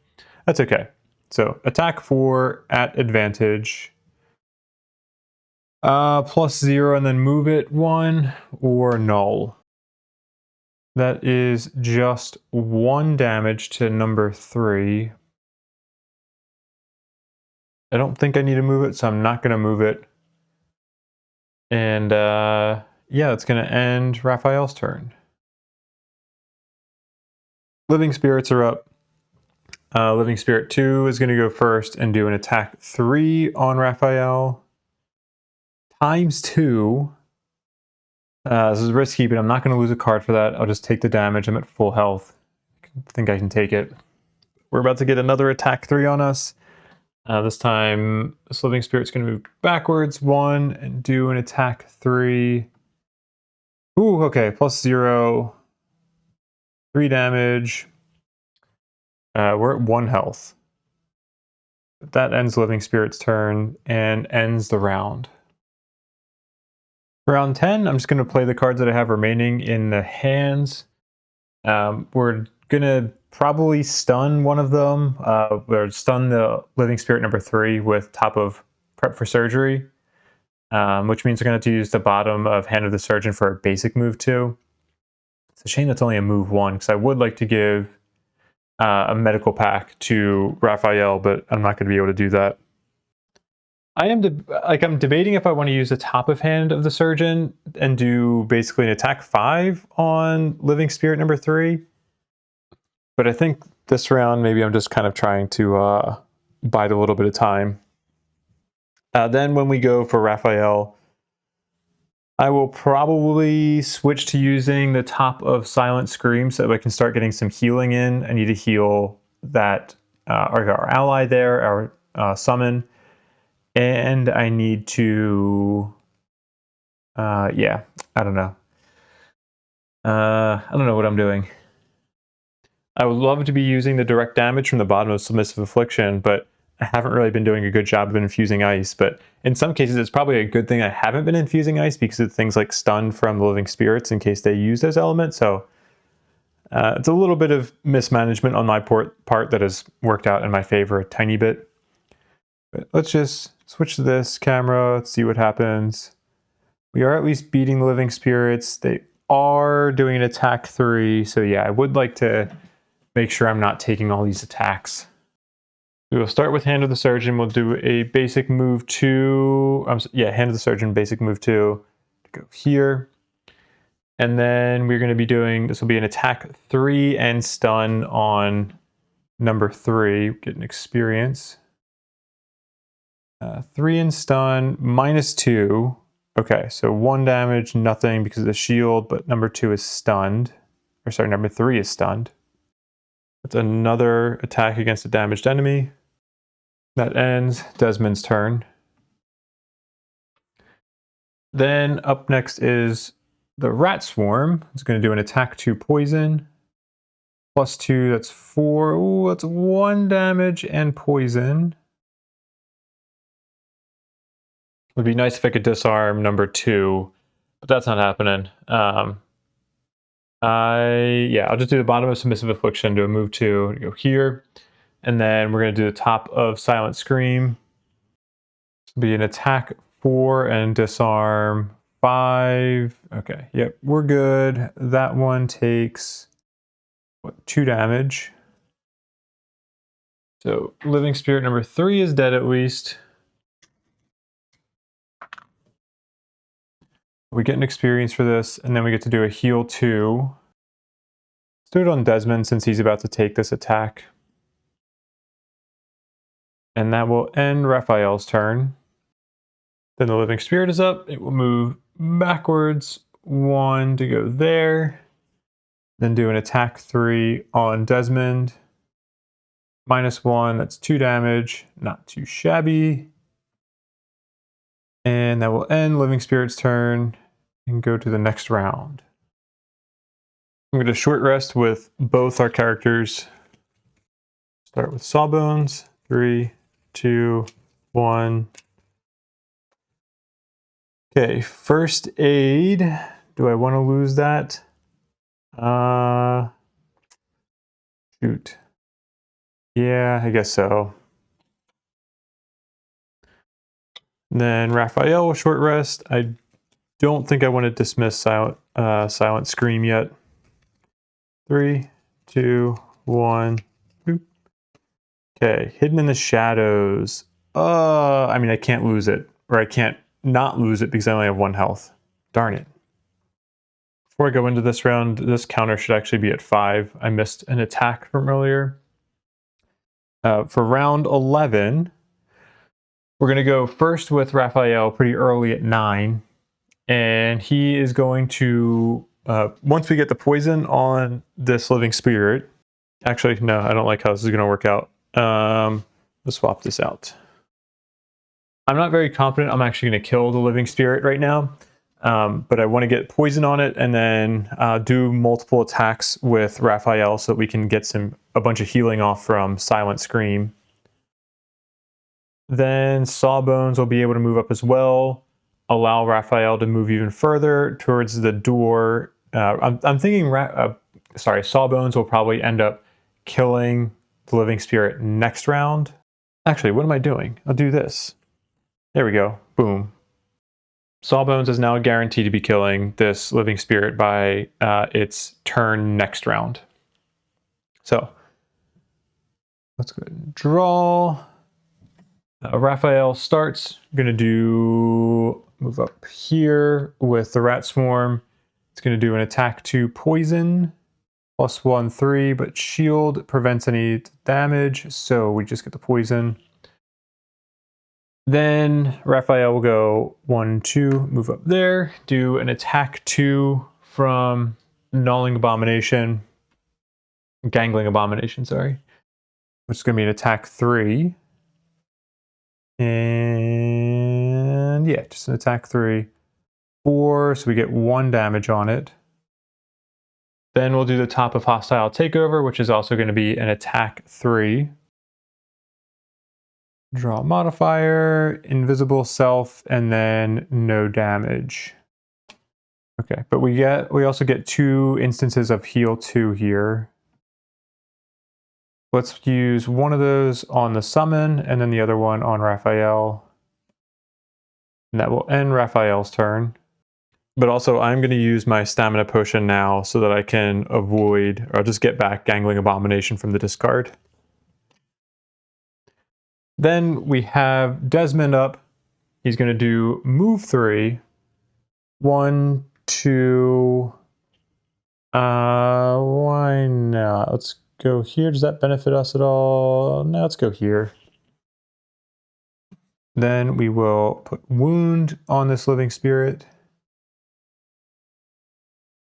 And then we are going to do an attack 3 stun. Get an experience for doing this as well. Attack 3 stun. Curse! There it is. That's fine. I'm okay with getting cursed for this one. This guy is stunned. That ends Desmond's turn. Then Living Spirit doesn't get to go. It loses the damage from wound, and we move on to the next round.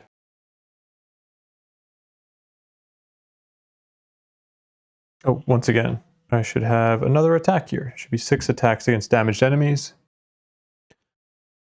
For round 12, I am going to go first with Raphael. I'm still hoping that the Living Spirit's going to go before us because I would like...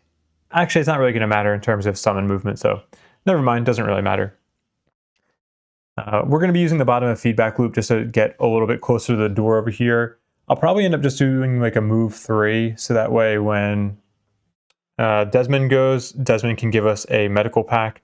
So I'm going to start wanting to have some of those extra cards on hand for when I put out this other loss in terms of the Gangling Abomination, because my card economy is going to start going down quite a bit, or my endurance.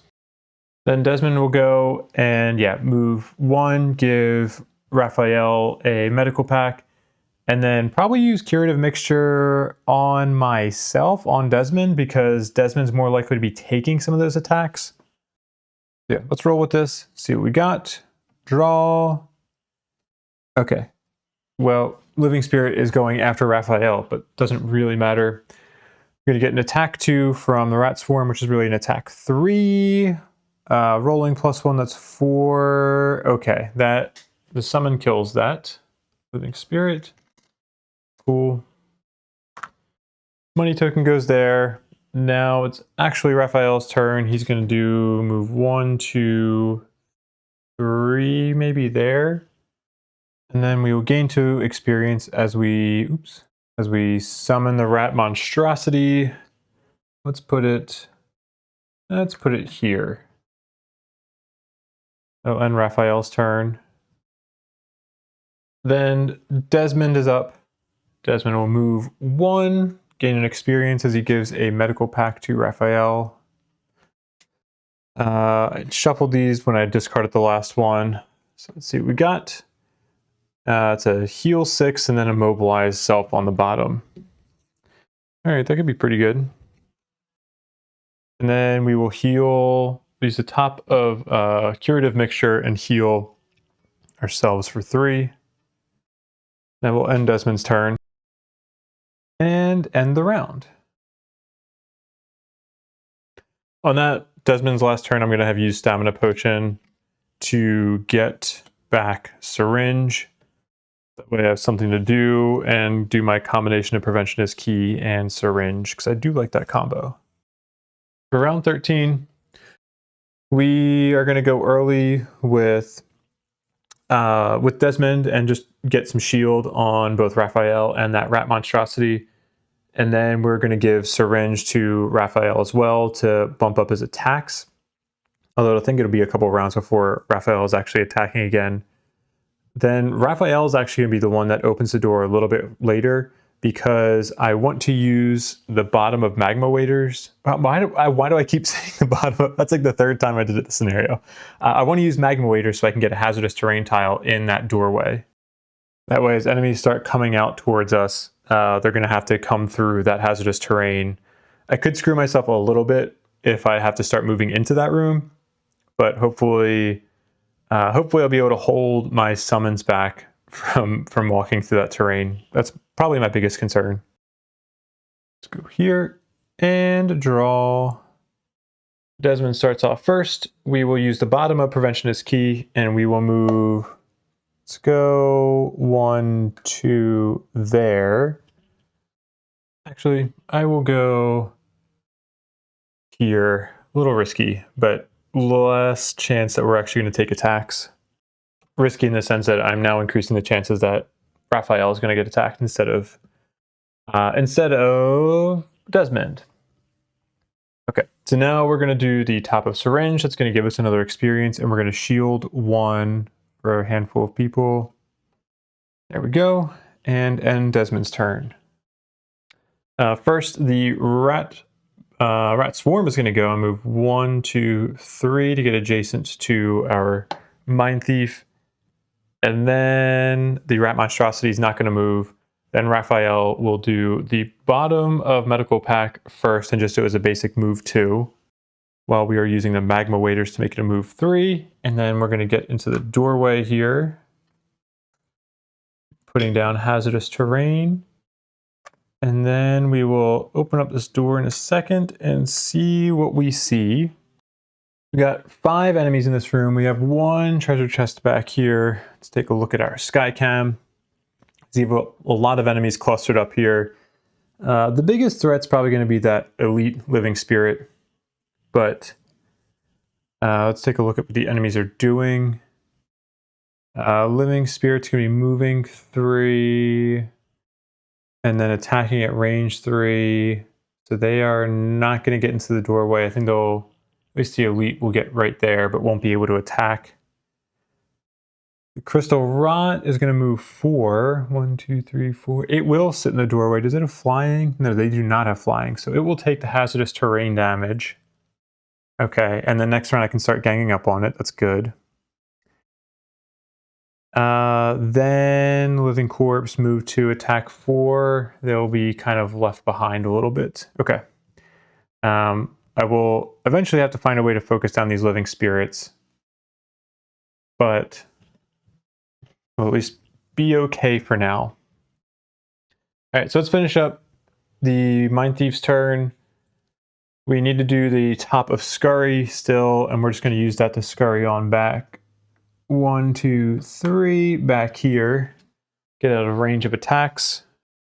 And that will end Raphael's turn. Alright, living spirits are up. The elite will go first and move 1, 2, 3 there. Then this one will go 1, 2, 3 there. Then the crystal rot goes and will go 1, 2, 3, 4, taking 3 points of hazardous terrain damage, right? Yeah, 3 points. Okay. Then it will heal itself for 1 and get ward. Then it's also going to put ward on one of the living spirits. Let's have it. Let's put it on the normal. All right. Crystal Rot is done. Then living corpses will go. 3 will go 1, 2. 6 will go 1 there. And then that'll end the round.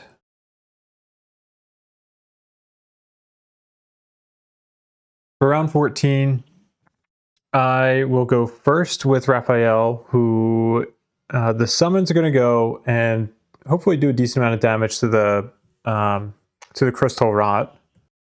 Depending on how much damage they do is going to depend, or it's going to change how I actually end up using these control abilities.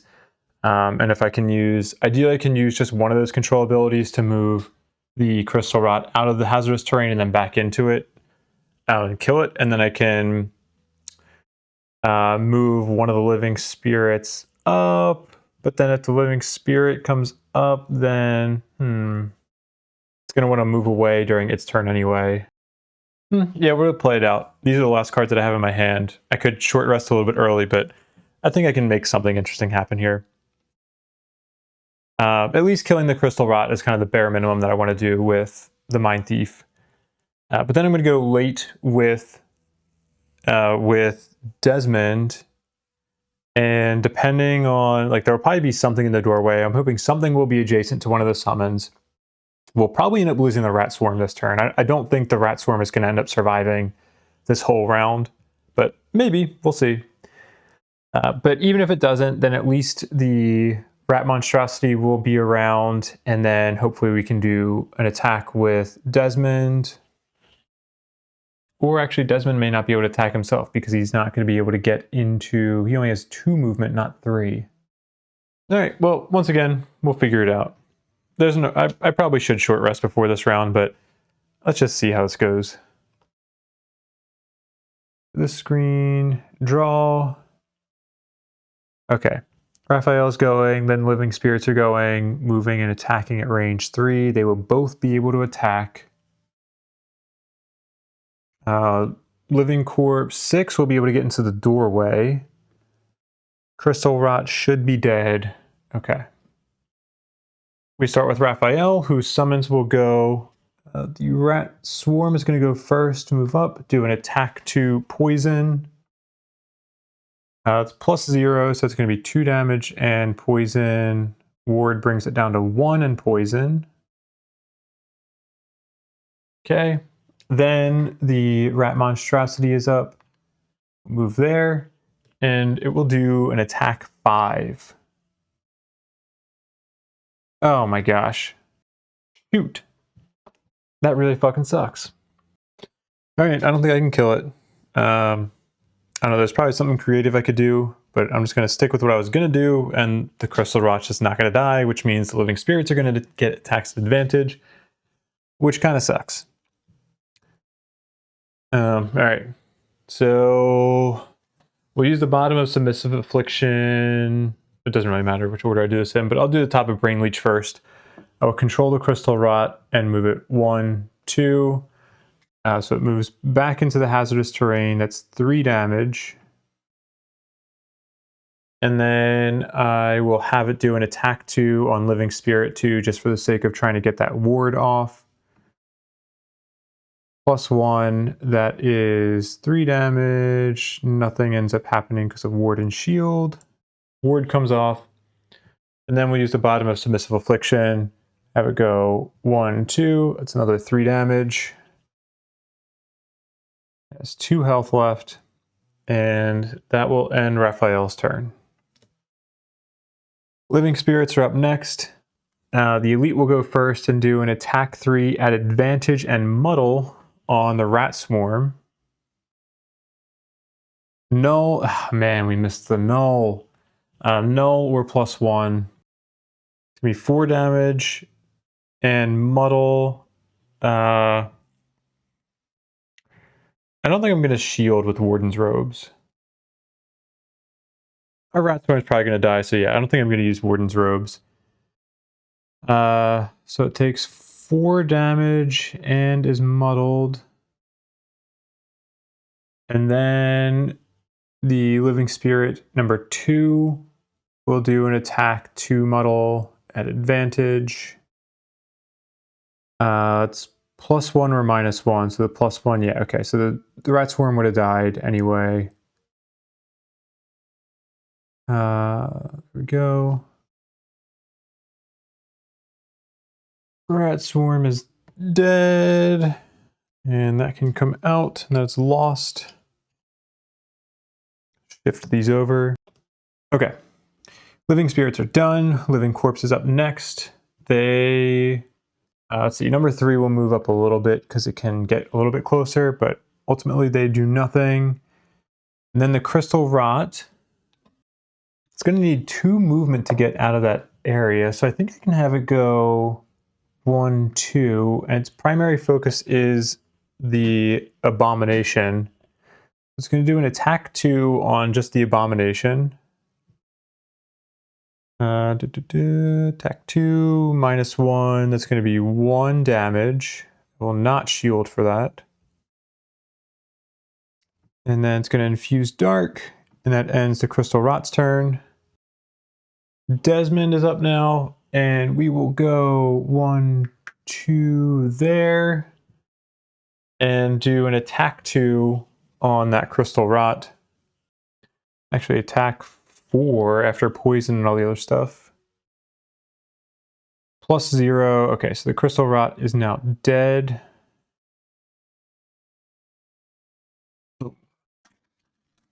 Dead.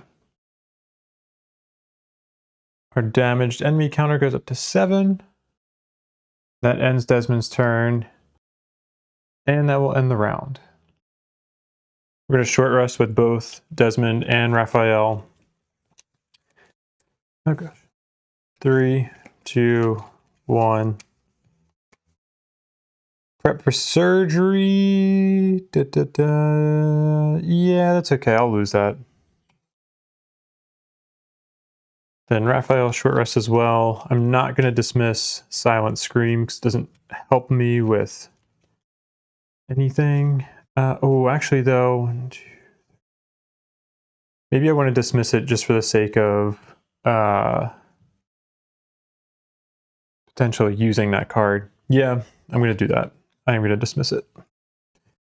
Okay, 3, 2, 1.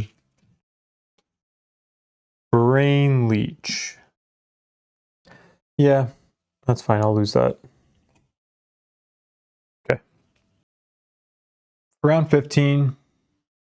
I am going to go early with Desmond so that I can go up and get some wound and disarm on these living spirits because this shield is going to be a pain in the butt to deal with otherwise. So that'll hopefully start causing them direct damage. And then I'm also going to try to prepare for like late in the round. I want to go with Raphael so that we can infuse ice and then prepare to use the bottom of Submissive Affliction in the next round so that we can get the direct damage off from that as well. Like I really just want to start getting these living spirits out of the way. I think if I do that, then the living corpses should be relatively easy to take care of. I also want to prevent my monstrosity rat from going into that hazardous terrain now. At some point, I'll probably have to deal with it, but I don't want it to be the one blocking up that little pathway. The hostile takeover immobilize, like I'm just going to, based on what the monsters draw, I'm going to see who I need to use that on because maybe I can use it to avoid an attack on Desmond from one of the living corpses. Otherwise, maybe I... actually, yeah, that's the most likely thing. Oh no, actually, well, the living spirits are not going to move away because they're disarmed. They would try to get into melee. Well, okay, I don't really want to play the other cards because I want to save them. Or actually, no. Let's get the top of feedback loop out. I think that'll be good to get out now. Yeah, because I'm not even in range to attack those living spirits. Or I'm sorry, I'm not in range to attack the living corpses. All right, actually, no, I'm going to stick with my original plan. Flip-flopping too much. We're good with this. Let's just click draw before I change my mind. Draw. Okay. So living corpse or living spirits weren't going to move anyway, but we are going to be disarming them, which means the living corpses are not going to be able to get into range anyway. Great. So we're not taking any damage this round. That's fantastic. Well, except from walking into the hazardous terrain with Desmond.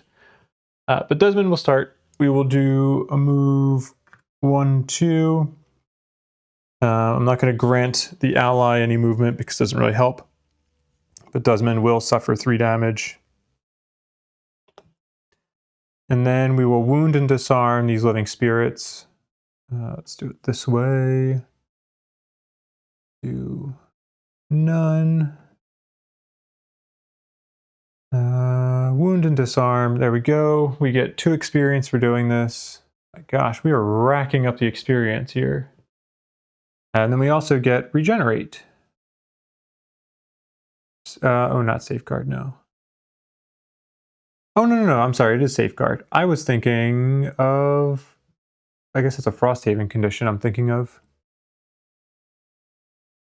And the rat monstrosity also gets safeguarded. Okay. Desmond's turn is done. Living spirits are up. They lose their health. They are disarmed, so we'll skip them. Then living corpses go, but they have no path to the target, so they move along. Rat monstrosity doesn't move because it has no path to target. Let's start with the top of hostile takeover. It's going to infuse ice. We are going to do an attack 2. Actually, it'd be an attack 3 because we have syringe. I forgot syringe is not just for melee attacks. So it's going to be an attack 3. Let's do it on that living spirit number 2. Because if we can do 1 damage to it, that would be amazing. Woohoo! +1. All right, so that is going to be 1 damage to it. So it's going to die on its next turn. Hell yeah. It's immobilized. Won't really matter. Let's do it anyway. Great. Then we'll do the bottom of Silent Scream and have the Elite Living Spirit do an attack. What is the... it's attack 4, so it's going to be an attack 3 on Living Corpse number 6. +1, that's 4 damage to Living Corpse number 6. Hell yes.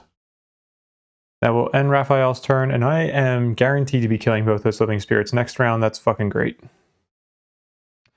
End the round. I can't talk. End the round, and then we're back to here.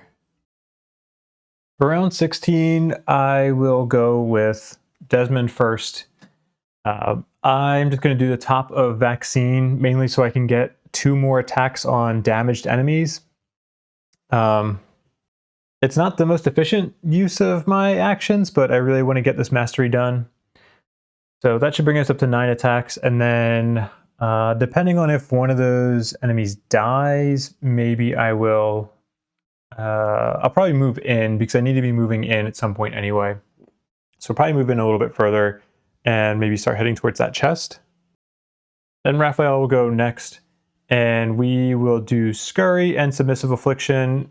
We're going to do some direct damage from Submissive Affliction on that Elite Living Spirit if it's not dead already.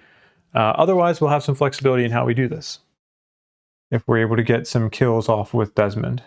So let's go ahead and draw. Okay, let's see. Living Corpses are going to be doing move to attack for poison. That is a big attack. Let's start off with the top of Vaccine. We're going to do, let's do this attack 3, or really attack 4 on Living Spirit 6. +0, no damage because it's shielding for 4. But I will get an experience and get to do an attack 4 on Living Spirit 2. +0, so that's going to be 1 damage. This Living Spirit dies. Okay, that will go there. We go up to 9 attacks out of our 10 for our mastery. Then I think I'll just stay right here. Oh, this is going to be close. Yeah, I will end my turn. Unfortunately, my summon is going to do stupid things, and it's going to move into here, going through the hazardous terrain, taking 3 damage, and then it's going to do an attack on that Elite Living Spirit. So this is, what, that was an attack 4 +0, no damage. Great, it's probably going to die this round. We will go with Raphael. We'll do the bottom of Submissive Affliction. We're going to be consuming this ice. We're going to gain an experience. And we are going to control this Living Spirit back here. And I'm not even going to move it. We're just going to deal... Actually, have you go there. So that way we stack up the money tokens. It's going to take 2 direct damage from consuming the ice. And then for Scurry, let's just go here. I don't know what I'm going to do with... If I go into that room over the hazardous terrain... Yeah, hazardous terrain is kind of hurting me, maybe more than it's helping me. Oh well, we tried something. Yeah, every time... this is the second time I've put the hazardous terrain in a doorway and thought it was going to do good things, and it's done bad things. It did help, though. Alright, so Scurry is done. We are done with Raphael. The Living Spirit died. Let's go away. Drop another money token there. Okay, and then the Living Corpses are both going to do an attack 4 poison on that rat monstrosity. So number 3 goes first. Ooh, null and poison, but safeguard prevents the poison. Ooh. Okay. And then another attack 4 poison, +1, that's 5 in poison, but we can shield with Warden's Robe, so it's 3 in poison. Hey, I'm just happy it's alive. That's great. Okay, Living Corpses are done. The round is over. Go back to here. Sawbones is going to short rest. Before he does that, though, he is going to dismiss Syringe. because I need cards. Let's see, so we have 4 cards here. We have 1 card in hand still. 3, 2, 1. Okay, curative mixture. Do I want to lose that? No, I'm going to lose a health, because if I use that, then I can have Raphael go in and prevent him from losing a card just from walking over the hazardous terrain. So 3, 2, 1. Vaccine, that's unfortunate because that is a lot of damage, but yeah. Okay. Oh, you know what? I'm sorry. I take that back. This is a little retconning, but I forgot that I still have a card that I can use to give medical packs to allies, so I don't necessarily need curative mixture. That can be lost instead of vaccine. Okay, curative mixture is lost. Then I need a short rest with Raphael as well. If I had lost the summon to attacks, I probably would have chosen to short rest here, maybe. But I'd like to try to get some attacks off with that summon while we can. 3, 2, 1. We are losing Silent Scream. Okay. For round 17, we are going to have Raphael go early, have that rat monstrosity do a little bit of damage, hopefully, to number 3. So that way, what's his name? Desmond, I keep forgetting his name. Desmond can go and do an attack on both Living Corpses 3 and 6 at the end of the round.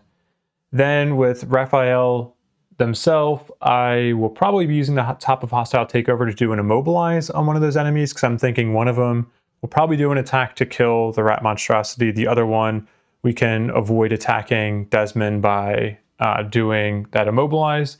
And then we'll use the move forward jump that I forgot I had because it's on the bottom of feedback loop. But we'll use that to get over top of the hazardous terrain without actually getting affected by it. And then yeah, Desmond's just going to be going at the end of the round and doing an attack on each of the living corpses, ideally, so that we can finish off that mastery. Switch this and draw. Okay, Raphael's summon is going to go up first. So attack 3 doesn't have any negative conditions yet. Just an attack 3 on number 3. -2, that's okay. Just all we need is 1 damage. That's fine. Then let's do the top of Hostile Takeover on, let's do it on number 6. Attack 2 and Immobilize +2, that's 4 damage and Immobilize. And then we infuse ice. And then we will do the bottom of feedback loop and do a move forward jump. 1, 2, 3, 4. And that will end Raphael's turn. All right, Living Corpse 3 is up. It will do attack 5 poison on the summon.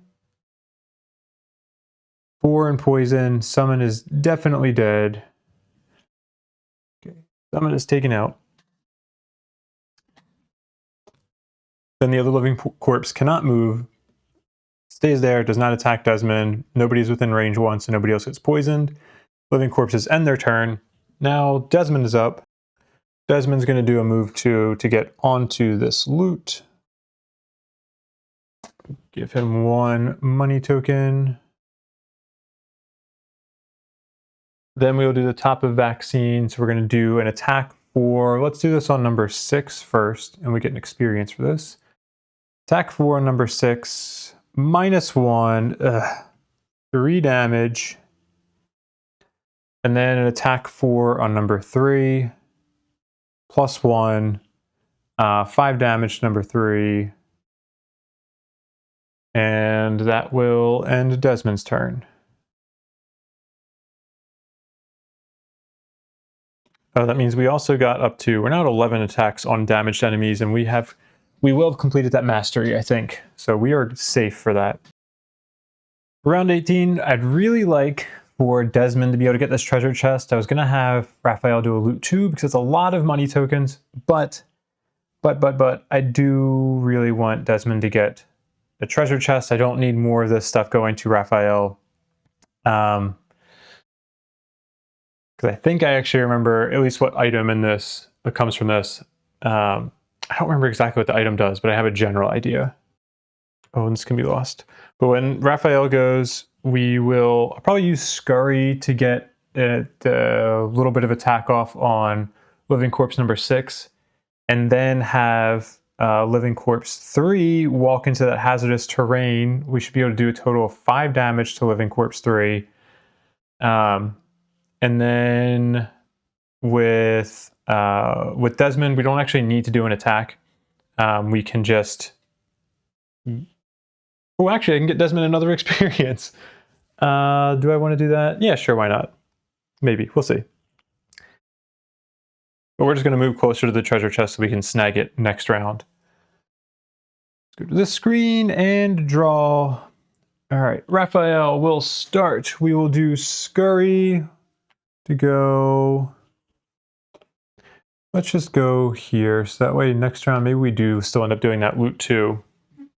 And then we'll do an attack 2. Boom, times 2, finally, a crit. I haven't seen that for a while. 4 damage, amazing timing for it. That means that this guy is dead. Then we will do the bottom of Submissive Affliction. We're going to consume that ice. We're going to get an experience, and we're going to have this Living Corpse move. It's not immobilized, is it? No.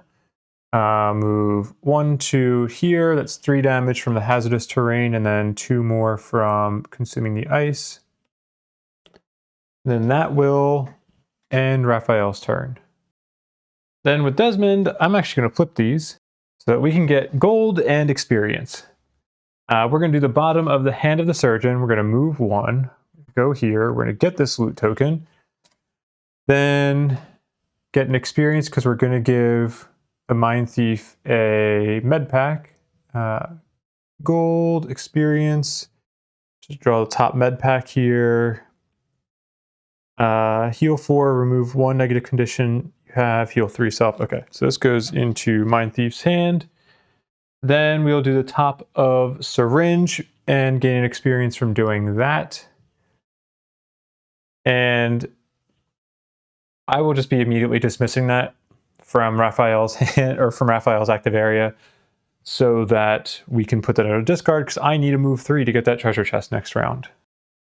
That will end Desmond's turn. Great, the Living Corpse is up. It's going to do a move 2. Attack 4, poison on Raphael. Go ahead and make me lose a card. Plus 0, it's 4, and poison. We're going to have to lose 2 cards from our discard. I will lose... let's lose Hostile Takeover and Feedback Loop. It's fine. The other 2 remain in our discard. We're still poisoned. Hopefully that should not matter. That will end Living Corpse's turn and end the round. We need a short rest with both of them. Okay, 3, 2, 1. I'm not losing Syringe with Desmond. That's not an option. So lose a health. 3, 2, 1. Vaccine, that's fine. We lose that. Okay, then I will short rest with Raphael. 3, 2, 1. Okay, Scurry. I will not lose that. Lose a health to lose the other card. So I want the loot 2. Oh, dang. The card I lost for Sawbones actually kind of screws me with initiative. All right. For this round, I was hoping to have Sawbones go before Raphael, but that cannot happen because I don't have good initiative cards anymore with Sawbones. So Sawbones is going to go second, and he's just going to move on to that treasure chest. Going first is going to be Raphael, who I expect to be killing that Living Corpse. and then probably just doing a move 2 on to that spot that has 2 money tokens on it. Go here, draw. Raphael is up first. Ooh, Living Corpse is actually going to beat Desmond. All right, so we're just going to use the top of Medical Pack to do a basic attack 2. +2, 4 damage. Great. That Living Corpse is dead. I'm not going to bother putting the money token out because we're just going to move over to here and collect these 2 money tokens. And that will end Raphael's turn. Then Desmond's up. We will move a few spaces there, collect this treasure chest. What do we got? In Crypt, treasure chest, looted by Desmond. Yes. That is not the item I thought it was. Okay, Thief's Hood. During your turn, if you've killed an enemy this turn, loot 1. All right. Yeah, I'm glad that's not going to Raphael because Raphael's probably going to be retiring soon. Give me 1 second to grab this. Okay. Boom. Throw that there. Oh, it's very bent. Oh yeah, I guess I should show you the item. Let's go to this view. There we go. Thief's Hood. During your turn, if you've killed an enemy, on this turn you may perform loot 1, and it comes back on a long rest. Very good, very good. Oh wait, yeah, I forgot. You actually have it right there too. I'm out of sorts. Okay, well, the round is over, so let's go find what we have to read.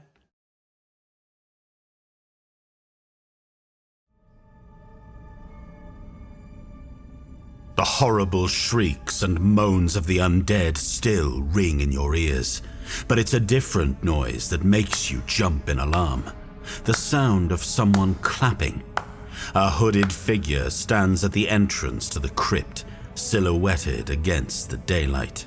Well done, mercenaries. Well done. The figure says. You do have a way about you. A man's voice. You can somehow hear his snake-like grin. Though I must say I'm disappointed. I'd hoped this honeypot would catch the mama bear, not her little cubs. And look what you've done to our lovely minions. He sighs, stepping down to the edge of the torchlight. We go to the trouble of setting up a trap for the sect, and now all that hard work lies chopped to bits on the floor. You draw your weapons, but the figure backs away. I'm merely to deliver a message. You have been deceived. You do know what they are, yes? The Savas and its demon-loving friends? He chuckles. They're cultists, fanatics, traitors to Gloomhaven itself. Do you imagine the sect is sending you to assassinate those black robe maniacs out of a sense of nobility? A disappointed sigh. No, my gullible cubs. They're taking out the competition. The glib smile creeps back into his voice. You're out here slaughtering their foes while back in their treasonous little rat holes, those demon worshippers plot to overthrow the council, the military, every semblance of order in Gloomhaven. No doubt to sacrifice our people to the latest demon or blood god or whatever it is they're worshipping this week. The figure waves his hand dismissively. Still, though, he muses. Still, you're a useful bunch. Perhaps you'd consider being useful to me instead? Mercenaries follow coin, yes? I'll certainly pay you more than whatever coppers those gutter dwellers have managed to scrounge. Think about it. The man climbs to the doorway, once again a shadow against the cloudy sky. I presume you know where to find us. He tosses something down the stairwell and disappears. A small bag bounces down the steps and opens, spilling gold coins across the floor. And from the blood-red color of the pouch, you know whose it is. It seems the Merchants Guild wants to meet. Okay, rewards. Each character gains 5 gold and 10 experience, then gain 1 sect reputation, add C51 to the city deck, and new scenario ritual chamber. Okay. Go to Secretariat over here. Let's mark this scenario as successful. Woohoo! Desmond completed his battle goal. Raphael did not complete theirs. Oh my gosh, 41 total experience with Desmond. That's insane. Then Raphael, 31 experience, 21 gold. Ooh, Raphael's also leveling up. Very nice, very nice. Okay, let's show scenario statistics. Really? Desmond only did 38 damage? Huh, that's surprising. I mean, I know he had those first 3 rounds, he couldn't really do anything, but I mean, even still, I thought he was more effective than that. But I mean, he is level 1, Raphael's level 5, so I do expect Raphael to be outperforming him anyway. Just didn't think it was quite that different. All right, cool. Very nice. Finish this. Let's see. I'm gonna make sure it actually adds the city event to the deck. It did not. All right, so that means that there's probably a bunch of other times where I was supposed to add events to the decks, and I thought it did it automatically, and it did not. So that is frustrating. Maybe I'll go back and check on that. Maybe I'll just say it's a lost cause. Damn it. I think everything else was accounted for, though. All right, let's do a quick debrief, and then we will call this episode. I am really enjoying playing Sawbones. I'll be excited to try him with a larger party for sure. There were times where I felt like the scenario was going a little weirdly. Like I kind of feel like I should have gotten the second second summon out earlier with Raphael, like our more powerful one, because ultimately it wasn't alive that long and it didn't do all that much. That hazardous terrain I do have to be way more careful with the summons. Like the doorway stuff didn't really work before, and it's not going to work as well now when I have summons that I can't control when they go through it. So I think that ended up doing a little bit more harm than good. Yeah, so at least the one in the doorway did. I think I still should have put it somewhere, just maybe not in the doorway. But I do see the potential for the amount of damage that we can be doing with that summon specialty, especially if when we have both summons out at once and then we're running feedback loop. That's a lot of damage if we can like kind of navigate everything correctly. I need to go back and check which card has, there should be a card that has an ability on the bottom, an action on the bottom to allow us to control movement for the summon. So I think I need that. That would have been helpful this scenario. But how I'm feeling is that I feel like with the summon specialty, I'm going to have more variance in how the Mindthief does. I think I'm going to have higher highs and lower lows, because if my summons get killed early on, I'm not going to be doing well. Also, I did really start to notice the hit to my initiative, my endurance, even with getting the occasional med pack from Desmond to be able to get an extra round here or there. It has a huge impact. I mean, we're effectively losing 2 losses fairly early on. That prevents us from using other losses later on.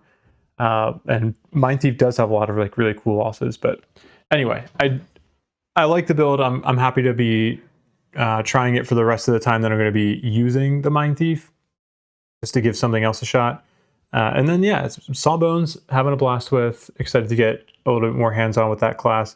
Maybe we'll be able to level up with it next scenario. Probably not. Next episode, I'll probably do an episode with all 4 characters. But yeah, let's call it there. This took me a little bit longer than I would have liked, but that's okay. Thank you for watching. I appreciate your time, and I will see you in the next episode. Goodbye.